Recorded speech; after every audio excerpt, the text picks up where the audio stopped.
તો હાલો ફ્રેન્ડ, કેમ છો? નમસ્કાર, હું છું જસુ રાઠવા અને તમે જોઈ રહ્યા છો જસુ ટેક ગુજરાતી ચેનલ.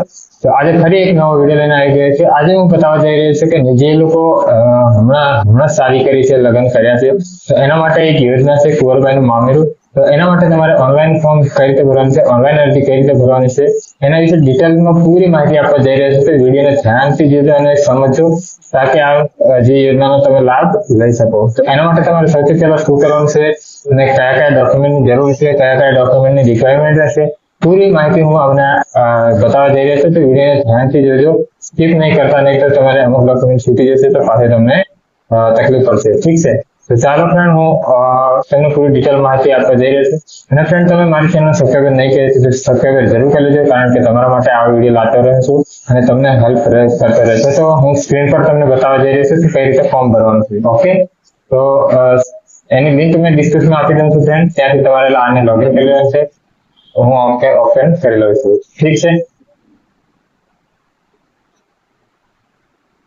તો ચાલો ફ્રેન્ડ, વિડીયો સ્ટાર્ટ કરીએ. હું ક્રોમ બ્રાઉઝર ઓપન કરી લીધું છે અને ક્રોમ બ્રાઉઝરમાં જઈને તમને બતાવવા જઈ રહ્યો છું. તો અહીં ક્રોમ એની લિંક મેં ડિસ્ક્રિપ્શનમાં આપી દીધી છે, ત્યાંથી તમે ડાયરેક્ટ આ વેબસાઇટ પર પહોંચી જશો. ઠીક છે, તો અહીં તમે E1 બંધુ લખવાનું છે અને ડાયરેક્ટ ડેવલપમેન્ટ પર ક્લિક કરવાનું. તો આ રીતનું ફોર્મ તમારે ખુલશે ફ્રેન્ડ. જે લોકો પહેલેથી રજીસ્ટર કરી રાખ્યું હોય તો એના માટે આઈડી પાસવર્ડ ઓલરેડી હશે, એ આઈડી પાસવર્ડ અંદર નાખવાનો છે. નહીં ખોલી હોય તો એના માટે જાતે નોંધણી કરો, એના પર ક્લિક કરવાનું છે. અહીં તમારે આધાર કાર્ડમાં જે નામ હશે એ લખવાનું છે અને મેલ કરવાનું છે. અહીં તમારે જન્મ તારીખ લખવાનું છે, આધાર કાર્ડ નંબર લખવાનો, ઈમેલ આઈડી લખવાની છે, કે કાસ્ટ લખવાની છે તમારી ST OBC જે હોય છે, અને અહીં તમારો મોબાઈલ નંબર લખવાનો છે અને અહીં તમારે એક પાસવર્ડ બનાવવાનો છે અને કેપ્ચા કોડ કરશો એટલે તમારું ફોર્મ ભરાઈ જશે. ઠીક છે, એના પછી આઈડી અને પાસવર્ડ આવશે તમારા મોબાઈલ નંબર પર, એ તમારે લઈને અહીંથી લોગિન કરવાનું છે. મારે પહેલેથી આઈડી પાસવર્ડ છે તો હું લોગિન કરી લઉં. તો લોગિન કરવા માટે ઠીક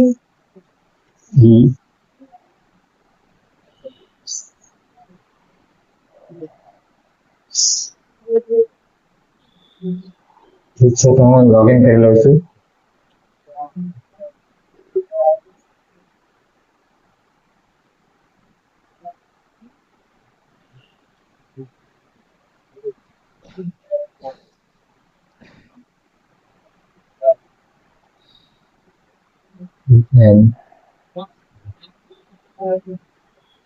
તો ફ્રેન્ડ, હું લોગિન કરી લીધું છે.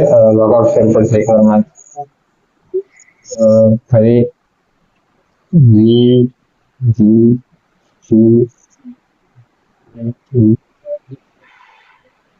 હું લોગિન કરી લઉં છું. તો આ રીતે ફ્રેન્ડ લોગિન થઈ જશે ને અંદર તમારે આ રીતે ડિટેલ બતાવશે. એ ડિટેલમાં તમારે નીચે આવવાનું છે. નીચે કુંવરબાઈનું મામેરું લખેલું છે, એના પર ઓકે કરવાનું છે ફ્રેન્ડ.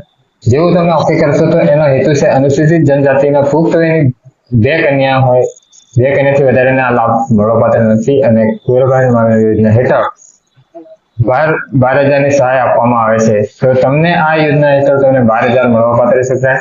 ઠીક છે, તો એના નિયમો છે અહીં લખેલા જ છે, તમે વાંચી શકો છો અને વાંચીને પૂરા નિયમ તમારે વાંચી લેવાના છે. અને એના પછી નીચે છે ખાસ ધ્યાન રાખવાની બાબત. તો અહીં તમારે કયા કયા ડોક્યુમેન્ટ જોશે? તો સૌથી પહેલું કન્યાનો આધાર કાર્ડ જોશે, કન્યાના પિતા કે વાલીનો આધાર કાર્ડ જોશે, સક્ષમ અધિકારી પાસે મેળવેલ કન્યાનો જાતિનો દાખલો, તાલુકા કે જિલ્લાનો કોઈ પણ ચાલશે. સક્ષમ અધિકારીને પહેલેથી મેળવેલ યુવકની જાતિનો દાખલો, યુવક માટે બંનેના દાખલા જોશે અહીં તમારે આવકના.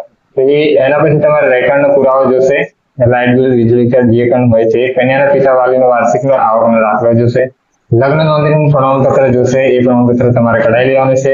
એનો વિડીયો હું અલગથી બનાવી દઈશ કે એના માટે તમારે કયા કયા ડોક્યુમેન્ટ લાગશે. ઠીક છે, એના પછી તમારે બેંક પાસબુકની પ્રથમ પાનાની નકલ, રદ કરેલું ચેક કોઈ પણ ચાલશે.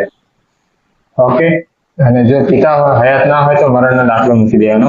અને બેંક પાસબુક કન્યાના નામની આગળ પાછળ પિતા કે વાલીનું નામ હોય તો જે લગ્ન પહેલાનું જે એકાઉન્ટ હશે એ એકાઉન્ટમાં પૈસા જમા થશે. તો આ હતા ડોક્યુમેન્ટ ફ્રેન્ડ. આ ડોક્યુમેન્ટ લઈને તમે ઓનલાઈન અરજી કરી શકો છો. જ્યારે પણ અરજી આવશે ત્યારે તમારે આ રીતે ભરવાનું છે ફોર્મ. ઠીક છે, તો આ રીતે તમે કરીને ફોર્મ ભરી શકો ફ્રેન્ડ. તો મળીએ ફ્રેન્ડ નવા વિડીયોમાં. ત્યાં સુધી આ વિડીયો કેવો લાગે મને કોમેન્ટ કરીને જરૂર બતાવજો.